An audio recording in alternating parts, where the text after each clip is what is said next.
and those who met actually were representatives, emissaries from both sides. But you need to know that the request came from the other side, and our people responded and gave conditions. There have even been allegations that I met Mr. Ruto, maybe I don't know, in the Mara and so on. Nothing could be further from the truth. There's been no meeting between me and Mr. Ruto. But we say that the statement did not include what had been agreed. And that's why we took the opportunity and the privilege to reiterate the issues that were put on the table. Thank you very much.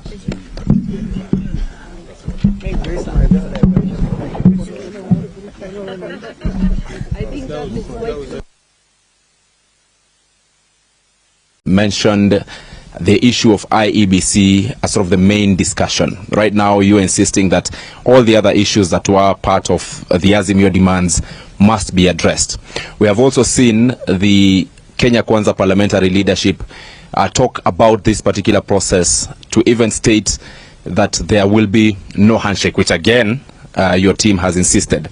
Perhaps if the president insists on what, or Kenya Kwanza insists on what was on their list, what then happens? Then secondly, we understand that the U.S. Senator for Delaware, Chris Coons, just left the country yesterday.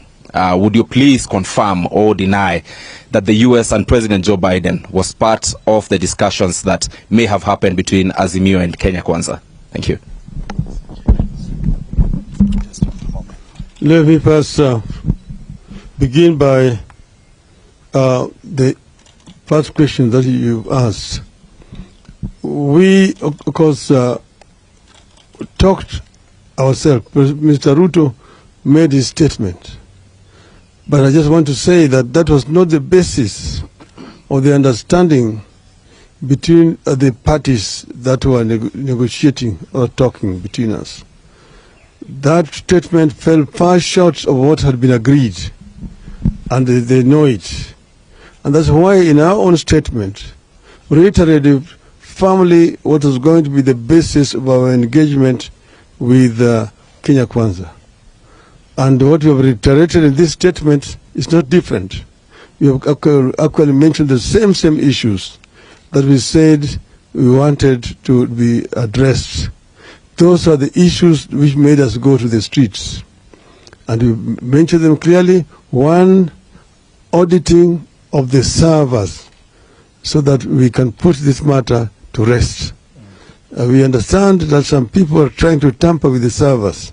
They need to know that we are watching them. We know it, and we also know that's why we are talking about a forensic audit by experts, so that the truth can come out finally, and we put that to the end.